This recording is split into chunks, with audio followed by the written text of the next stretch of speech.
بسم الله الرحمن الرحيم அளவிலா அருளாளன் நிகரிலா அன்பாளன் அல்லாஹுவின் பெயரால். قل إن كنتم تحبون الله فاتبعوني يحببكم الله ويغفر لكم ذنوبكم والله غفور رحيم. நீங்கள் அல்லாஹ்வை நேசிப்போராக இருந்தால் என்னை பின்பற்றுங்கள். அல்லாஹ் உங்களை நேசிப்பான்.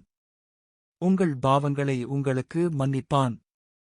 அல்லாஹ் மன்னிப்புமிக்கவன், நிகரிலா அன்பாளன் என்று நபியே கூறுவீராக. قل أطيعوا الله والرسول فإن تولوا فإن الله لا يحب الكافرين. அல்லாஹ்வுக்கும் தூதருக்கும் கட்டப்படுங்கள். நீங்கள் புறக்கணித்தால் இறைமறுப்பாளர்களை அல்லாஹ் நேசிக்க மாட்டான் என்றும் கூறுவீராக. إن الله اصطفى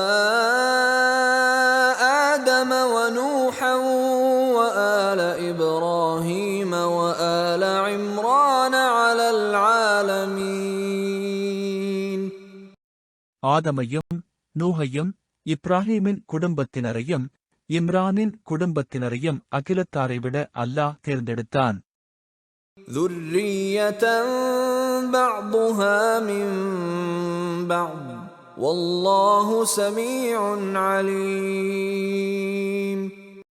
அவர்கள் ஒருவருக்கொருவர் வழித்தோன்றலாவர். அல்லாஹ் செவியேற்பவன், நன்கறிந்தவன். إذ قالت امرأة عمران رب إني نذرت لك ما في بطني محررا فتقبل مني إنك أنت السميع العليم. என் இறைவனே, என் வயிற்றில் இருப்பதை உனக்கு அர்ப்பணிக்க நான் நேர்ச்சை செய்துள்ளேன். என்னிடமிருந்து ஏற்றுக்கொள்வாயாக. நீயே செவியேற்பவன், நன்கறிந்தவன் என இம்ரானின் மனைவி கூறியதை நினைவூட்டுவீராக.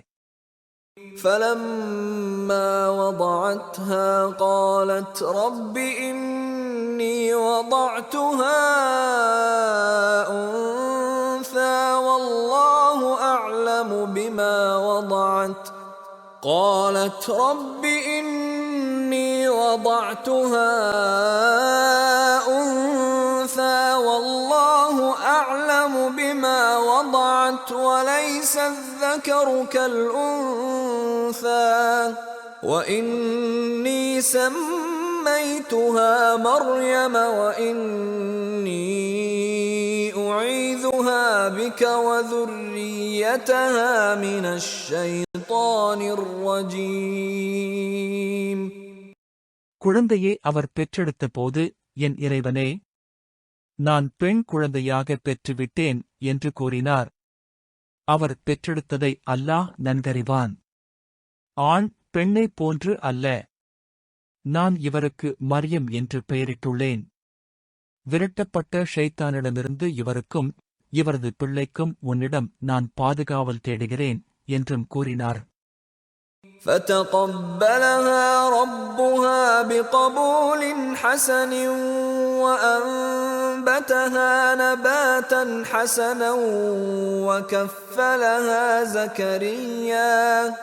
وكفلها زكريا كلما دخل عليها زكريا المحراب وجد عندها رزقا قال يا مريم أنى لك هذا قالت هو من عند الله إن الله يرزق من يشاء بغير حساب. மரியமை அவரது இறைவன் அழகிய முறையில் ஏற்றுக்கொண்டான். நல்ல முறையில் அவரை வளரச் செய்தான். சகரியாவை அவருக்கு பொறுப்பாளராக்கினான். அவர் இருந்த அறைக்குள் சகரியா நுழையும் போதெல்லாம் அவரிடம் உணவு இருப்பதைக் கண்டார். மரியமே, உமக்கு இது எங்கிருந்து வந்தது என்று கேட்டார். இது அல்லாஹ்விடமிருந்து வந்தது. தான் நாடியோருக்கு அல்லாஹ் கணக்கின்றி கொடுக்கிறான் என்று பதிலளித்தார். هنالك دعا زكريا ربه قال رب هب لي من لدنك ذرية طيبة إنك سميع الدعاء. அவ்விடத்திலேயே சகரியா தமது இறைவனை பிரார்த்தித்தார். என் இறைவனே, உன்னிடமிருந்து தூய குழந்தையை எனக்குத் தருவாயாக. நீயே பிரார்த்தனையை செவியேற்பவன் என்று கூறினார். فنادته الملائكة وهو قائم يصلي في المحراب أن الله يبشرك بيحيى مصدقا بكلمة من الله وسيدا وحصورا ونبيا من الصالحين. அந்த அறையில் அவர் நின்று தொழுது கொண்டிருந்தபோது, அல்லாஹ் உமக்கு யஹ்யாவை நற்செய்தியாக கூறுகிறான். அவர் அல்லாஹ்வின் வார்த்தையை உண்மைப்படுத்துபவராகவும் தலைவராகவும் கற்பநெறி தவறாதவராகவும் நல்லோரைச் சார்ந்த நபியாகவும் இருப்பார் என்று வானவர்கள் அவரை அழைத்துக் கூறினர்.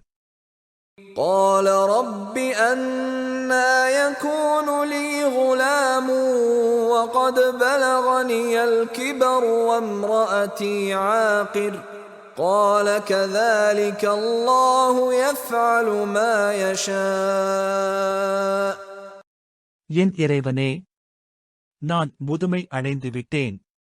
என் மனைவியோ மலடியாக இருக்கிறாள். இந்நிலையில் எனக்கு எப்படி மகன் உருவாக முடியும் என அவர் கேட்டார். அவ்வாறுதான் அல்லாஹ் நாடியதை செய்கிறான் என்று அவன் பதிலளித்தான். ஜஸாக்கல்லாஹ் ஹைரன். அல்லாஹ் உங்களுக்கு நற்கூலியை வழங்குவானாக.